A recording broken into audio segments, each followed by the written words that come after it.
ಎಲ್ಲರೂ ಒಟ್ಟಾಗಿ Congress party leaders ಅವರೆಲ್ಲ ರಾಹುಲ್ ಗಾಂಧಿಯವರ ಯಾತ್ರೆ ನೋಡಬೇಕು ಅಂತೇಳಿ ಚರ್ಚೆಯಲ್ಲಿ ಮಾಡಿದ್ರು. ಸೊ ಕೆಲವರೆಲ್ಲ ಬರ್ತಾ ಇದ್ದಾರೆ. ಫ್ಲೈಟಲ್ಲಿ ಎಷ್ಟು ಜಾಗ ಇದೆ ಅಷ್ಟು ಜನ ಬರ್ತಾ ಇದ್ದಾರೆ. ಬರ್ತಾರೆ ನೋಡಬೇಕು. ಇನ್ನೊಂದು ಟ್ರಿಪ್ ಇದೆ, ಲಾಸ್ಟ್ ಡೇ.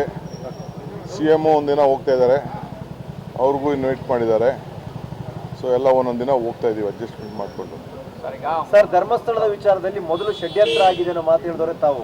ಇವತ್ತು ಆ ತನಿಖೆ ಒಂದು ಹಂತಕ್ಕೆ ಬಂದಿದೆ. ಮಾಸ್ಕ್ ಮ್ಯಾನ್ ಒಳಗೊಂಡಂತೆ ಬಹುತೇಕರು ಅರೆಸ್ಟ್ ಆಗ್ತಾ ಇದ್ದಾರೆ. ಸಮೀರ್ ನೋಟಿಸ್ ನೋಡಪ್ಪ, BJPಯವರು ಏನು ಮಾತಾಡಿರಲಿಲ್ಲ.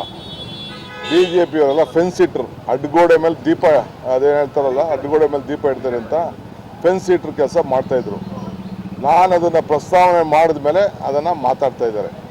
ನನಗೆ ಮೊದಲಿಂದ ಕೂಡ ನಂಬಿಕೆ, ತನಿಖೆಗೆ ನಾವೆಲ್ಲ ಅವರು ವೆಲ್ಕಮ್ ಮಾಡಿದ್ದಾರೆ. ಧರ್ಮಸ್ಥಳದವರೇ ಬಂದು ಚೀಫ್ ಮಿನಿಸ್ಟರ್ ಹತ್ರ ಮೀಟ್ ಮಾಡಿ ಅವರ ಕುಟುಂಬದವ್ರು ಬಂದು ನೀವು ಮಾಡಿರೋದು ಒಳ್ಳೆಯ ಕೆಲಸ ಅಂಥೇಳಿ ಅವರು ಹೇಳಿದ್ದಾರೆ. ಆಯಿತಾ? ಅದನ್ನು ಬಾಲಕೃಷ್ಣರವರು ಅಸೆಂಬ್ಲಿಲೂ ಕೂಡ ಪ್ರಸ್ತಾವನೆ ಮಾಡಿದ್ರು. ನಾನು ಅದನ್ನು ಮಾತಾಡೋಕ್ಕೆ ಹೋಗಲಿಲ್ಲ ಅದನ್ನು.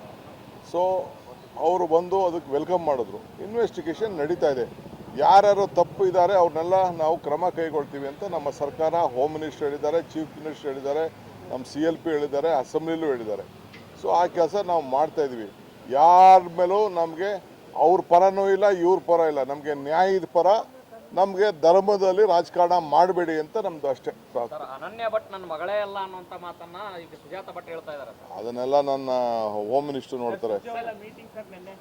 ಏನು ನಮ್ಮ ಪಕ್ಷದ್ದು ಈಗ ನಾವು ಇದನ್ನು ಮಾಡಬೇಕಲ್ರಿ, ಎಲೆಕ್ಷನ್ಗೆ ಎಲ್ಲ ಪ್ರಿಪ್ರೇಷನ್ಸ್ ಮಾಡಬೇಕಲ್ಲ.